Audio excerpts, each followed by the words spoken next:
Don't look. Story 1. The Fog That Followed My Car. I never believed fog could be dangerous. I grew up in Northern California, where fog was just part of life. It rolled in from the coast like clockwork, swallowed highways, softened streetlights, and then disappeared by morning. People joked about it. Tourists took photos of it. Nobody warned you about it. Not until what happened to me. This story happened in late October, a few days before Halloween. I was 26 years old, working a night shift job at a warehouse outside Santa Rosa. I usually got off work around 2:30 a.m. when the roads were empty and quiet. That night, my supervisor asked me to stay late to finish inventory. By the time I clocked out, it was just after 3:45 a.m. I remember stepping outside and immediately noticing how cold the air felt. The parking lot lights were on, but everything beyond them looked wrong.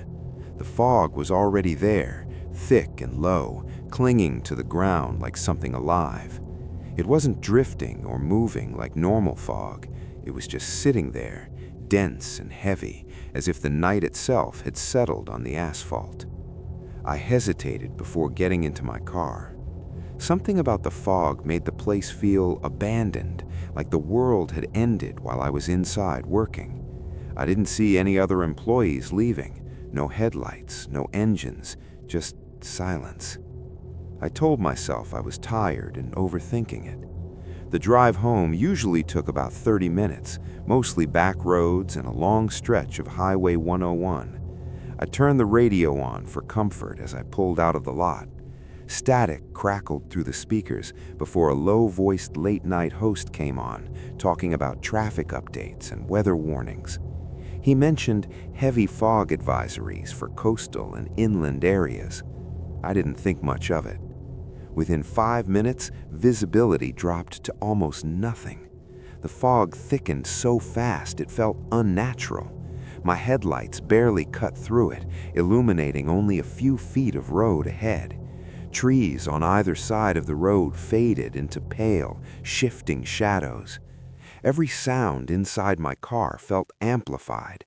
The hum of the engine, the soft squeak of the windshield wipers, my own breathing. I slowed to a crawl. That's when I noticed something strange. The fog wasn't uniform. Behind me, in my rearview mirror, the road looked clearer.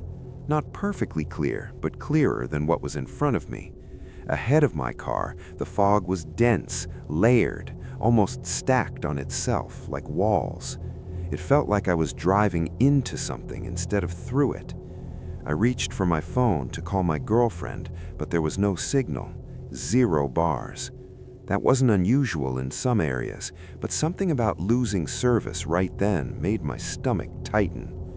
About 10 minutes later, I realized something else was wrong. I should have reached the highway by now. I passed the same wooden fence twice. I knew it was the same fence because one of the boards was broken, hanging at an angle like a crooked tooth. The first time I saw it, I didn't think anything of it. The second time, my heart started to pound. I told myself I must have taken a wrong turn, but the road never branched. It was straight, no intersections, no turns, just fog and trees and that same stretch of asphalt. When I passed the fence for the third time, I pulled over. My hands were shaking as I put the car in park. The fog pressed up against my windows so closely it felt like something was standing outside, breathing onto the glass. I rolled the window down an inch to see if I could hear anything. That was a mistake. The sound that came in wasn't wind. It was quiet. Too quiet. No insects, no distant cars, no rustling leaves, just a heavy, padded silence like the world was being smothered. Then I heard footsteps, slow, wet, deliberate. They circled my car. I couldn't see anything through the fog, but I could hear it clearly now. Footsteps moving from the rear of my car to the passenger side, stopping, then continuing toward the front. My first thought was that someone needed help. My second thought was that nobody in their right mind would be walking around out here at 4 in the morning in fog this thick. I locked my doors. The footsteps stopped near my driver's side window. I held my breath, listening. A shape formed in the fog. At first, it looked human, tall, thin, standing just a few feet from my door. But the longer I stared, the less sense it made. The proportions were off. The head was tilted at an angle that hurt to look at, and it wasn't moving. It was just standing there, watching me. I don't know how I knew it was watching me. I couldn't see eyes. I couldn't even clearly see a face, but I felt its attention on me like pressure against my skull. My radio suddenly cut to static. Then a voice came through. Not the host, not music, just a whisper, barely audible over the static. "Don't drive." I slammed my hand against the radio, turning it off. The shape outside twitched. Its head snapped upright in a way that no human neck should move. The fog around it shifted, swirling inward toward its body like it was being pulled. I started the engine. The moment my headlights came on, the shape was gone. No footsteps, no movement, just fog. I didn't hesitate this time. I pressed the gas and drove. The road straightened, then curved slightly to the left, something I hadn't seen before. Trees flew past, their branches reaching toward the road like skeletal fingers. The fog grew thicker the faster I went, until it felt like my car was cutting a tunnel through something solid. Then, without warning, the fog broke. I burst out onto Highway 101. Clear sky, open road, normal night. I nearly cried with relief. I drove the rest of the way home without stopping, checking my mirrors every second. When I finally pulled into my driveway, the sun was starting to rise. I sat in my car for a long time before going inside. I didn't sleep that morning. Later that day, I searched local news and police reports. I found one article from the early 90s. A man had gone missing on a foggy October night while driving the same back roads I had been on. His car was found abandoned, engine cold, doors locked, parked on the side of the road. There were no signs of a struggle. The article mentioned witnesses reporting a figure in the fog seen near the area around the time of his disappearance. I don't drive that route anymore. And sometimes, on especially foggy mornings, when I'm stuck in traffic and the world turns white around me, my radio crackles with static. And, for just a second, I hear someone whisper, "Don't drive." Story 2. They found my voice in the fog. I want to be very clear about one thing before I tell this story. I survived. But the version of me that went into that fog never fully came back. This happened in Oregon, just outside a small coastal town whose name I won't mention, not because I'm afraid of legal trouble, but because people there still pretend nothing happened. It's easier for them that way.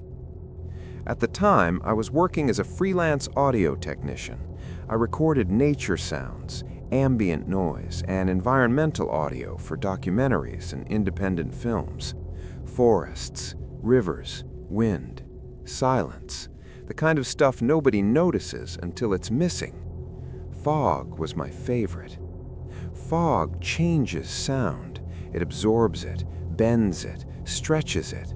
Footsteps echo differently. Voices carry farther but feel muted, like they're wrapped in cloth. If you've ever been in heavy fog, you know what I mean. Everything feels closer and farther away at the same time. That's why I took the job. A small production company wanted authentic coastal fog audio for a horror short. They didn't want studio effects. They wanted the real thing. So I packed my gear, shotgun mic, portable recorder, backup batteries, and drove out to a stretch of old highway that ran parallel to the coast. Locals called it the Gray Road. I arrived just after sunset. The fog hadn't fully rolled in yet, but I could see it forming over the trees and drifting in from the ocean like a slow tide.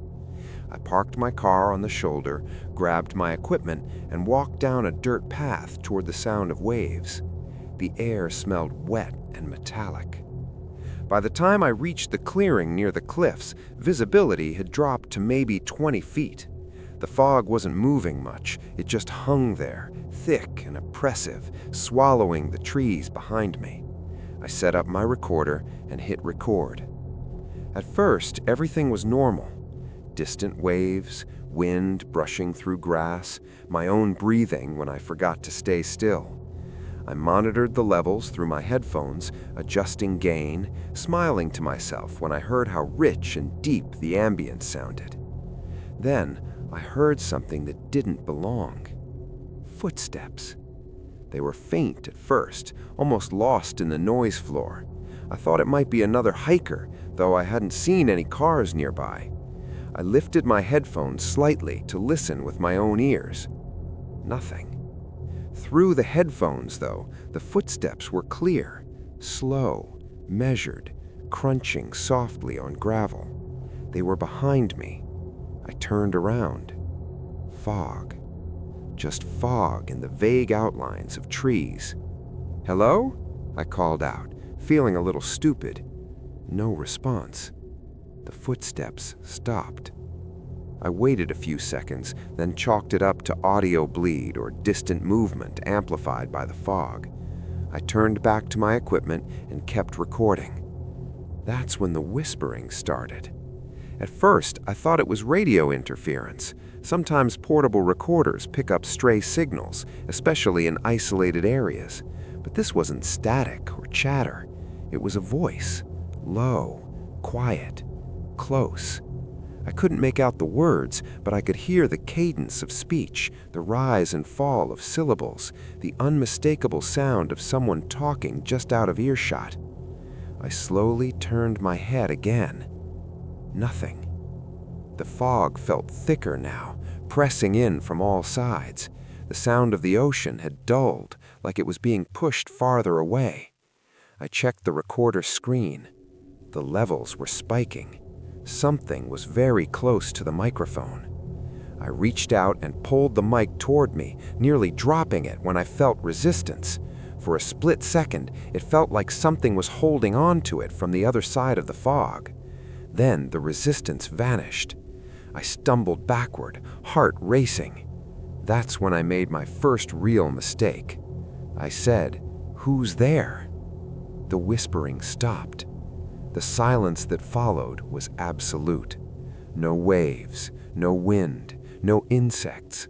Then, right into my headphones, clear as day, I heard my own voice say, "Who's there?" I ripped the headphones off. The words had come from the recorder, not from me. My voice, same tone, same inflection, same nervous edge. I stood frozen, staring at the fog, trying to rationalize what I'd just heard. Maybe the recorder was playing back audio on a delay. Maybe I'd accidentally hit a button. I hadn't. Before I could reach for the recorder again, the fog shifted. Shapes moved inside it. Not solid shapes, more like impressions, darker patches where the fog seemed thinner. They drifted slowly, circling the clearing, always just out of focus. I packed up my gear as fast as I could.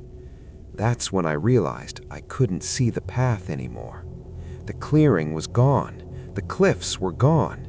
Everything was fog. I pulled out my phone. No signal. The compass app spun uselessly, unable to lock onto anything. I tried to retrace my steps, but the ground felt unfamiliar, uneven in ways I didn't remember. I kept walking. Minutes passed, or hours. It was impossible to tell. Then, I heard my voice again. This time it was calling my name. It came from somewhere ahead of me, muffled but urgent. "I'm over here! it said. The rational part of my brain screamed at me not to follow it. I knew that whatever was making that sound wasn't me. But hearing your own voice in the dark does something to you. It bypasses logic. It digs into something primal. I followed it. The fog grew colder, dampening my clothes, soaking into my hair. My breath came out in ragged clouds. The voice grew louder, clearer, more panicked. "Please," it said, "I can't find the road." I broke into a run. Suddenly, I burst out onto asphalt, the gray road. Relief flooded through me so hard my legs almost gave out. I laughed, half sobbing, and looked around for my car. It wasn't there. The road stretched in both directions, empty and silent, disappearing into fog. Then I saw myself standing in the middle of the road.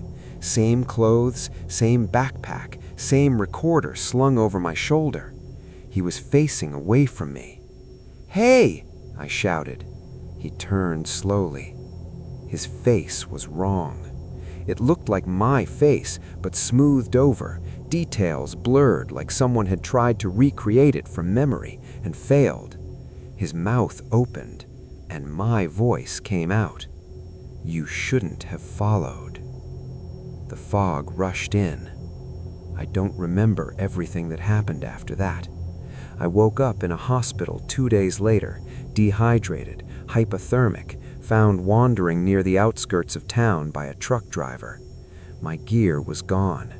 My car was still parked where I'd left it. The police said I'd probably gotten lost. But here's the part that keeps me awake at night. Weeks later, the production company contacted me. They asked if I'd sent them the audio files already. I told them no. They sent me a clip. It was recorded at 2:17 a.m. You can hear footsteps, whispering, and then, very clearly, my voice saying, "I'm over here." I don't do fog recordings anymore. And sometimes, when I listen closely to old tapes late at night, I hear breathing that doesn't belong to me. Story 3. The fog didn't let us leave. People like to think fog is harmless, just water in the air, something that limits visibility and causes accidents if you're careless. But that's not what the people in my town believe. Not anymore. This happened in West Virginia, in a small mountain community surrounded by forests so dense they block out the sky in places. Fog was common there, especially in late fall. It rolled through the valleys and wrapped around houses, barns, and roads like a blanket. Most mornings you couldn't see your own mailbox. But there was one fog that everyone remembers, and one night we don't talk about. I was 17 at the time. It was the night of our senior class camping trip, a stupid tradition that had gone on for decades. Every year the seniors would hike up to an old clearing near the ridgeline and camp out before graduation. Bonfire, stories, cheap food, bad music. There were 12 of us. We parked our cars at the trailhead just before sunset. The sky was already dull and gray, and the air felt heavier than usual. Someone joked that it looked like a horror movie setup. We laughed.